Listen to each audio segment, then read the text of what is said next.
Bonjour Karim, merci de m'accorder cet entretien. Tu es actuellement conseiller de Paris.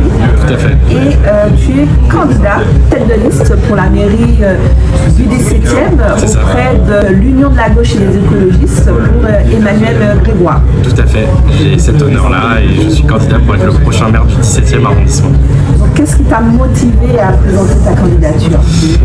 Je suis un enfant du 17e, j'y ai grandi, j'y ai construit ma vie et j'avais cette ambition depuis plusieurs années. C'est pas un projet, c'est pas une aventure personnelle, c'est un projet collectif que je construis depuis plusieurs années maintenant.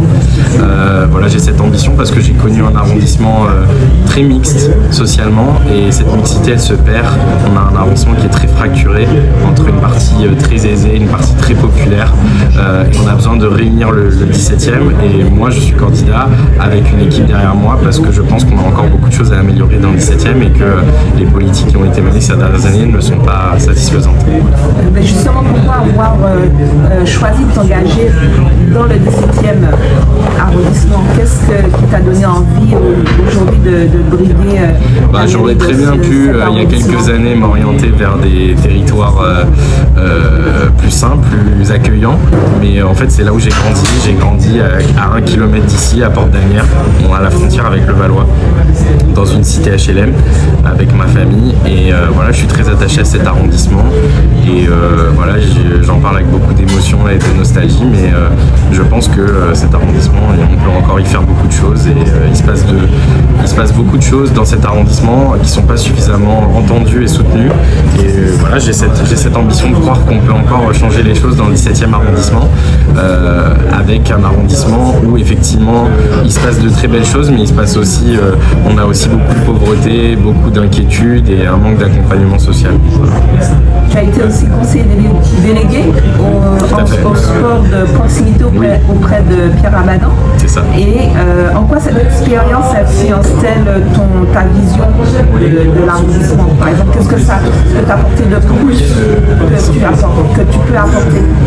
C'est une bonne question. Ça m'a appris, je pense, le fonctionnement des collectivités locales. Moi, c'était mon premier mandat. J'ai été élu un peu par surprise. Je devais être élu conseiller d'arrondissement, donc conseiller municipal. Et j'ai été élu conseiller de Paris, c'est-à-dire conseiller départemental, parce que j'ai battu Agnès Buzyn aux élections à l'époque ministre de la Santé, dans des conditions très particulières, parce que la population était très en colère contre elle à la suite de la gestion de la crise du Covid. Et Anne Hidalgo m'a fait l'honneur de me proposer cette délégation du sport de proximité pour travailler avec Pierre Abadan qui lui allait se concentrer sur les Jeux Olympiques et Paralympiques et la Seine. Et moi, c'était un milieu que je connaissais pas, une formation de sciences politiques et de droit, et j'étais très honoré et j'ai adoré travailler là-dessus. Ce que ça m'a appris, c'est que le sport est essentiel, que c'est une politique publique importante et qu'il y a encore beaucoup de choses à faire dans ce domaine à Paris. J'ai rencontré des personnes exceptionnelles et je me suis rendu compte que le sport, c'est pas juste du sport, c'est l'éducation, la citoyenneté, le social, la santé, que ça touche beaucoup de politique et qu'en fait, le sport doit être une priorité municipale à Paris. En tout cas, moi, ce sera l'une de mes priorités. D'ailleurs, tu parlais que tu étais très honoré en tant que conseiller de Paris, d'être nommé par Anne Hidalgo. C'est ça, oui. Toi, la différence entre un conseiller de Paris et un futur maire d'arrondissement du 17e, quelle serait c'est pas exactement le même poste, donc là je postule, en tout cas je candidate pour la fonction de maire d'arrondissement, c'est-à-dire être un maire d'hyper proximité, gérer les problématiques locales, les écoles primaires, les écoles maternelles, les crèches, de m'occuper des travaux du quotidien, de m'occuper de la propreté, de m'occuper des questions de sécurité et en fait de gérer la vie de mon arrondissement et d'avoir l'honneur, en tout cas c'est mon ambition, d'être le premier acteur politique de proximité. Les maires, c'est les personnalités politiques préférées des Français parce qu'en général, on sait à peu près qui est son maire, même si ça tend un peu à se perdre, mais les Français ils sont très attachés parce que c'est l'acteur politique qu'on contacte quand on a des problèmes. Et moi, je me suis engagé en politique pour ça, pour changer la vie des gens, mais aussi améliorer les petits problèmes du quotidien, les écouter, les entendre et les accompagner au mieux.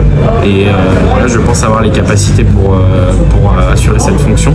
Quand on est conseiller délégué, en fait, donc on est conseiller départemental, mais on est membre d'un exécutif l'exécutif municipal. Donc on travaille avec la maire de Paris, en l'occurrence Anne Hidalgo, son adjoint, donc mon adjoint de tutelle Pierre Abadan, qui était donc son adjoint chargé des sports, des Jeux Olympiques et Paralympiques et de la Seine. Et moi, ma mission, du coup, c'était de travailler sur le sport de proximité à Paris, mais évidemment sous l'autorité d'Anne Hidalgo et de Pierre Abadan. Donc ça m'a donné à voir le fonctionnement de la ville, de l'administration, le fonctionnement de ce qu'un département peut faire, du lien qu'on peut faire aussi entre sport et Jeux Olympiques et Paralympiques, parce que même si c'est pas moi qui ai organisé les JO à Paris, mais j'y ai contribué modestement parce que forcément ma délégation était très impactée par les JO et voilà, ça m'a donné une vue d'ensemble. Voilà, mais je dirais que un conseil délégué, c'est pas un ennemi ou un opposant d'un maire d'arrondissement, c'est plutôt un partenaire, quelles que soient les idées politiques. Malheureusement, des fois, c'est plus ou moins facile de travailler quand la mairie n'est pas du même bord politique. Mais en tout cas, j'ai eu beaucoup de plaisir à travailler avec toutes les mairies d'arrondissement, y compris les mairies qui ne sont pas forcément gérées par des élus socialistes. Pour toi, quelles seraient les 3 priorités principales pour le 17e arrondissement en tant que futur maire du 17e? Pour moi, il y a 3 axes principaux. Le premier, c'est la question des familles au pluriel. Il y a plusieurs types de familles aujourd'hui. Il y a essentiellement d'ailleurs on tend vers une majorité de familles monoparentales, donc la question des familles et de la petite enfance. Aujourd'hui, on a beaucoup de familles qui quittent Paris parce que tout simplement, elles n'ont pas de solution de garde pour leurs enfants et elles ne peuvent pas construire leur vie dans de bonnes conditions à Paris. Donc ma priorité, c'est de recruter des personnes dans les établissements publics d'accueil de la petite enfance, d'en construire aussi de nouveaux. On a un besoin de places en crèche qui est criant et aujourd'hui, toutes les femmes travaillent, en tout cas, où elles cherchent du travail et souvent elles sont seules à élever leurs enfants et il faut pouvoir les aider à avoir des solutions de garde pour leur donner envie tout simplement de rester dans cette ville et d'y construire leur vie. Pour moi, c'est la priorité numéro 1. La deuxième, c'est la question pour moi de la démocratie locale. On a effectivement un modèle qui ne fonctionne plus. Un conseil de quartier, c'est pas juste se réunir tous les 3-4 mois pour dire que la ville est sale et dangereuse avec des personnes qui sont toujours les mêmes à participer aux réunions. C'est intégrer les citoyens comme on le fait en Allemagne, en Belgique, en Suisse, au Luxembourg, aux prises de décision, faire des vraies concertations avec les habitants avant de prendre des décisions sur des questions de travaux, d'aménagement, de les intégrer. Parce que, de budget participatif aussi. Voilà, mais de les intégrer vraiment dans tous les projets que font la mairie et pas justement être des inspecteurs des travaux finis et de leur dire en fait on a fait ça et c'est comme ça et c'est pas autrement, parce qu'en fait ça énerve et ça détourne aussi, ça déçoit énormément et ça crée une fracture avec les citoyens. Je dirais que le 3e axe pour moi c'est la question de la vitalité commerciale. En fait on a un vrai sujet, c'est que tous les commerces sont en train de fermer à Paris. Vous vous baladez comme moi dans les rues, vous voyez à louer, à vendre, il y a beaucoup de commerces qui sont vides. Comment tu l'expliques justement? Les loyers sont hors de prix. La plupart du temps, c'est des bailleurs privés, parfois des bailleurs sociaux, mais souvent des bailleurs privés. Ils sont inaccessibles. Il n'y a pas d'intelligence et d'adaptation par rapport à la situation des commerçants qui n'ont plus les aides qu'ils avaient au moment du Covid et qui sont très impactés. Les modes de consommation sont en train de changer. Vous voyez comme moi beaucoup de gens qui ne sortent plus de chez eux et qui se font livrer et qui du coup, ce qui fait qu'on a des camionnettes Amazon de livraison toute la journée dans nos rues. On ne consomme plus de la même manière. On doit accompagner nos commerçants vers une transition. On doit aussi les soutenir parce que moi j'étais très attaché à ce que défendait Bertrand Delanoë avant Anne Hidalgo, c'est-à-dire Paris c'est aussi des petits commerces, des épiceries et on a besoin d'avoir son petit commerce à côté de chez soi. On ne peut pas avoir juste des grandes surfaces ou des grandes enseignes qui écrasent tout et c'est important qu'on soutienne nos commerçants quels qu'ils soient parce que commerçants, artisans, professions libérales sont en grande souffrance en ce moment à cause notamment de la prix des loyers. Donc l'idée c'est d'encadrer ces loyers commerciaux mais aussi qu'ils puissent avoir un interlocuteur en arrondissement et que ce soit pas uniquement la mairie de Paris et qu'ils puissent rencontrer quelqu'un à la mairie d'arrondissement pour les accompagner dans leur démarche au quotidien. On va parler de la sécurité, de la tranquillité publique. Quelles sont pour toi les actions concrètes que tu peux proposer? Moi je pense qu'il y a 2 volets. Il y a la question de la prévention qui est au cœur de mon programme, c'est-à-dire qu'aujourd'hui on a beaucoup de problématiques d'insécurité et notamment d'augmentation de la délinquance juvénile parce qu'on n'a pas de politique de prévention. L'objectif c'est d'accompagner les associations, d'accompagner les écoles, d'accompagner les parents pour justement tout simplement donner de l'attention et nous occuper de nos jeunes. Nos jeunes, c'est nos adultes de demain, et si on les laisse, en fait, ça ne créera que des problèmes, et on a besoin de les accompagner, de les soutenir, de leur permettre de pratiquer du sport, des arts, de la musique, mais aussi de les aider dans leurs projets d'entrepreneuriat. Il y a beaucoup de jeunes qui veulent entreprendre et qui n'ont pas forcément les moyens. Si une mairie d'arrondissement, elle peut accompagner des jeunes de son arrondissement. Et sur la question de la sécurité, évidemment renforcer la police municipale. Moi j'y suis totalement favorable. Il y a un désengagement massif de l'État, donc la police municipale a un rôle essentiel. Maintenant, elle est autorisée à rentrer aussi dans les transports, enfin dans le tramway pour être plus précis. Et on a besoin d'avoir une police municipale qui est plus présente et du coup qui serait, à mon avis, la police de proximité du futur, qui n'est pas là juste pour verbaliser en permanence des personnes parce qu'elles jettent un mégot ou parce qu'elles sont mal garées, mais surtout pour assurer une présence, rassurer, parce qu'on a beaucoup de gens qui sont inquiets, notamment le soir, et la police municipale, elle peut aider à ça et décharger la police nationale de ce genre de mission. Je reviens sur, tu parlais des commerces de proximité qui se ferment, qui disparaissent petit à petit à cause de loyers trop chers. Comment tu soutenir ces commerces et la vie du quartier? Je pense qu'il faut se battre vraiment pour mettre les bailleurs aussi autour de la table et mettre en face de leurs responsabilités. Est-ce que c'est dans leur intérêt d'avoir aucun commerçant? La réponse est non. Ils ont besoin d'avoir quelqu'un qui loue. Est-ce que c'est dans leur intérêt aussi de faire vivre l'arrondissement et du coup d'avoir plus de clients et donc plus de loyers? La réponse est oui.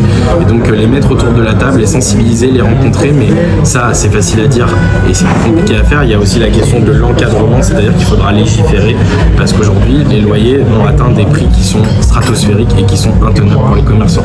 Un petit commerce n'est pas en capacité de payer 6 000, 7 000, 8 000, 9 000 euros de loyer par mois, ce n'est pas possible. Il y a quelques années encore, retour en arrière, on avait des loyers de 1 000, 1 500, 2 000, 3 000 euros. Aujourd'hui, ces prix ont doublé, voire triplé, et nos commerçants n'arrivent pas à s'en sortir, avec aussi, encore une fois, des modes de consommation qui ont changé et des gens qui achètent essentiellement sur Internet et qui se font livrer. On va parler de l'éducation, de la petite enfance. Quels sont tes engagements là-dessus? Mon engagement, c'est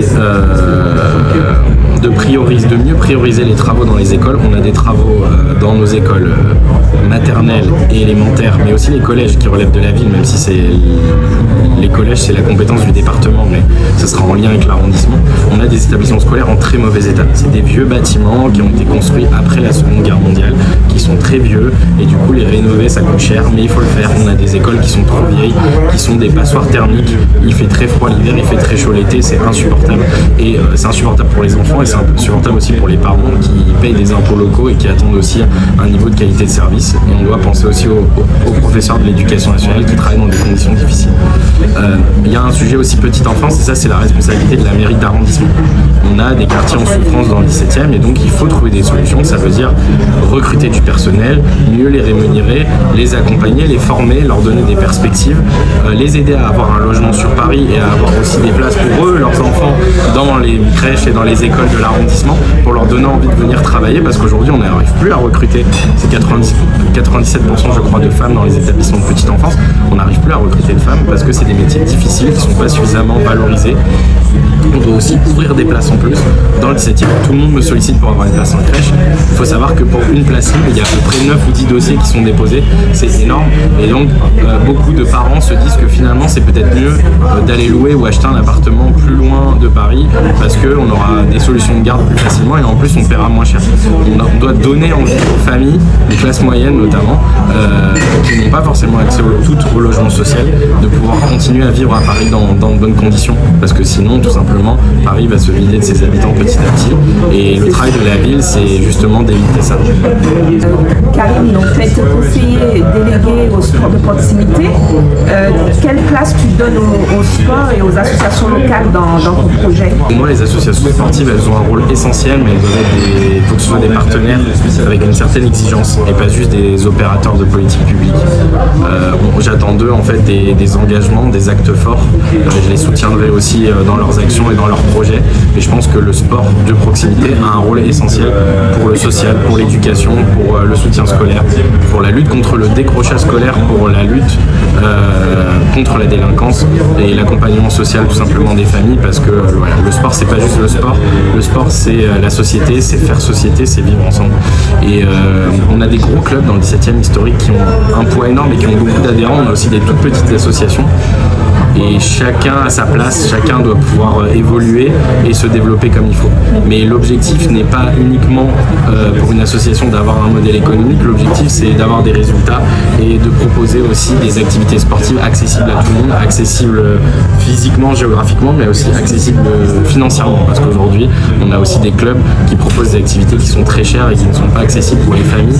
Il n'y a aucune solution qui existe et moi je veillerai à ce que les associations pratiquent une tarification sociale et utilisent mieux leurs créneaux, parce qu'on a certaines associations qui ont beaucoup de créneaux, d'autres qui en ont très peu, et que ce soit mieux réparti, mieux organisé, et il y aura un vrai contrôle de l'utilisation des créneaux et des dispositifs qui y sont faits, parce qu'on doit développer le parasport, on doit donner plus de place aux femmes dans nos équipements et on doit permettre à tous les jeunes de pouvoir pratiquer à côté de chez eux.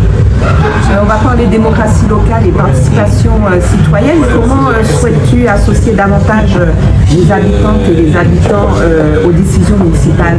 Moi, je ne veux plus que les élus président les conseils de quartier. Je veux que ce soit des citoyens tirés au sort qui le fassent, ou en tout cas dans un cadre collectif comme ça peut se faire dans le 18e ou dans le 19e, des habitants, des associations de riverains qui discutent ensemble, qui se réunissent régulièrement à des heures adaptables et pas très tôt le matin ou à 17h ou 18h, parce qu'à 17h ou 18h c'est que des retraités, c'est pas des personnes qui travaillent, qui peuvent venir à des réunions publiques.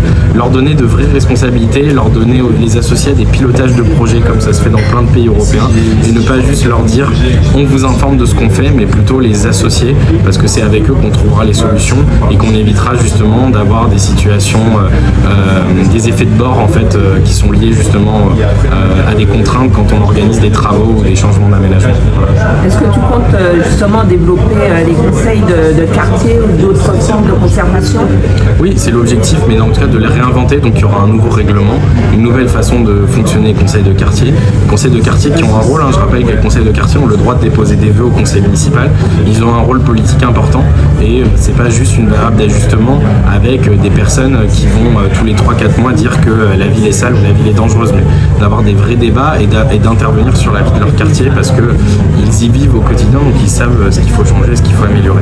Je pense qu'en tout cas il y a tout à revoir là-dessus, en tout cas mieux associer les citoyens, parce qu'on a passé beaucoup de temps à parler avec des habitants ces derniers mois et on s'est rendu compte qu'ils se sentaient très éloignés des décisions politiques, notamment aussi à l'échelon local. Et concernant les associations, quelle place souhaites-tu donner dans la co-construction des projets locaux? Aujourd'hui, il y a une instance qui s'appelle le SICA. Donc le SICA, en gros, c'est l'assemblée des associations. Elle est obligée de se réunir minimum une fois par an dans un arrondissement.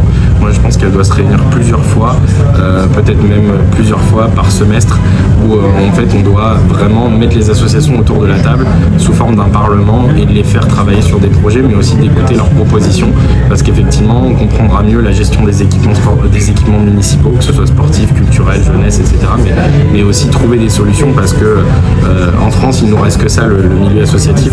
C'est le seul endroit où on se réunit tous, quelles que soient nos origines, notre religion, notre milieu social. Et si on n'est pas capable de soutenir le milieu associatif, on n'arrivera plus à faire société ensemble. Là, je vais revenir sur ta candidature en tant que tête de liste de la mairie du 18e auprès d'Emmanuel Grégoire pour l'Union de la gauche et des écologistes. Comment mènes-tu cette campagne? Comment ça se passe? C'est une campagne qu'on mène depuis plusieurs mois, et depuis fin novembre, début décembre, on a fait l'union avec nos alliés écologistes, communistes de place publique et aussi les militants de l'après, même s'ils n'ont pas de candidat dans le 17e. Donc c'est une campagne d'union de la gauche et des écologistes. Et donc voilà, c'est une dynamique forte qu'on porte. On est partout, on fait du porte-à-porte, on va rencontrer les commerçants, les associations, les amicales de locataires, les associations de commerçants, les associations de parents d'élèves. Et donc voilà, c'est une mobilisation. C'est aussi une campagne très particulière parce que les municipales, c'est toujours très compliqué, c'est pendant la période hivernale, il fait froid, il pleut, c'est pas facile. Mais moi je fais campagne depuis plusieurs mois, donc je considère que la campagne elle est lancée. Et je dis souvent que les municipales c'est un marathon. Et là ça y est, c'est le sprint. On est dans les dernières semaines, ça s'accélère. Et donc le vote c'est dans 4 semaines et demie, ça va aller très très vite. Et quels sont les retours principaux des habitants du quartier que tu rencontres? Essentiel, la question c'est le manque de logement social, ça c'est ce qui revient le plus, l'entretien des logements sociaux existants, mais la nécessité de créer des logements sociaux. La question de la sécurité des femmes dans l'espace public. Aujourd'hui, les femmes se sentent en insécurité le soir, et ce qu'elles demandent c'est pas uniquement de la vidéosurveillance, ou pas forcément une police qui serait armée d'armes létales, mais trouver des solutions et d'assurer une présence, de mieux associer les commerçants pour que les commerçants de proximité puissent accueillir par exemple une femme qui se sentira en insécurité. Et puis évidemment la problématique du quotidien, c'est-à-dire mieux discuter la question des travaux, la question de la voirie, des aménagements de l'espace public, et évidemment aussi la question de la propreté, parce qu'il y a un enjeu de citoyenneté. On a une direction de la propreté qui travaille beaucoup, mais on a aussi une ville qui est très dense avec beaucoup d'habitants dans un périmètre très rapproché avec beaucoup de monde, beaucoup de bureaux. Je rappelle qu'il y a 1,5 million de personnes tous les jours qui viennent à Paris pour travailler. Donc une ville qui peut paraître parfois très sale dans certains quartiers parce qu'elle est très dense et qu'on doit mieux gérer la question des déchets et la question de la propreté au quotidien. Et quels sont tes objectifs par rapport à ce dont tu évoques? Sur la propreté ou en général? En général, quels sont tes objectifs? Mon objectif c'est gagner. Moi je pense que la victoire est possible. Je le dis sans prétention, on est dans un contexte politique très particulier. Malheureusement il y a une montée de l'extrême droite à Paris. Il y a aussi une division de la droite traditionnelle, la droite je dirais républicaine, entre d'un côté une droite libérale et une droite conservatrice qui partent séparément. Une droite conservatrice avec Rachida Dati, une droite libérale avec Pierre-Yves Bournazel. Et nous on est là pour parler à tout le monde et on prend tous les je pense qu'on peut créer une belle dynamique de campagne et créer la surprise lors de cette élection. J'y crois sincèrement. Et pour conclure, quel message souhaites-tu adresser aux habitants du 17e arrondissement? Moi, je veux leur porter un message de courage, mais aussi d'optimisme. Moi, j'ai grandi dans cet arrondissement et je me rappelle très bien dans les années 90, on disait « mais la mairie est de droite, c'est impossible, rien ne changera, etc. » On voit bien qu'en France, à l'échelon local, mais national et international, tout est possible si les citoyens se mobilisent. Dans le bon sens, comme dans le pire. Mobilisez-vous, votre voix compte, une voix peut tout changer, c'est à vous d'y croire, personne ne va y croire à votre place, donc mobilisez-vous. Vous connaissez toutes et tous, ne sous-estimez pas vos capacités de réseau, vous connaissez toutes et tous des personnes qui habitent à Paris et qui habitent dans le 17e, et donc les 15 et 22 mars, allez voter massivement parce qu'aux dernières municipales, on a eu 70% d'abstention et c'est pas acceptable pour une élection municipale, c'est extrêmement important, il faut que tout le monde aille se mobiliser et si tout le monde se mobilise, tout est possible. Merci à toi, Karim. Merci beaucoup. Merci. Merci. Merci.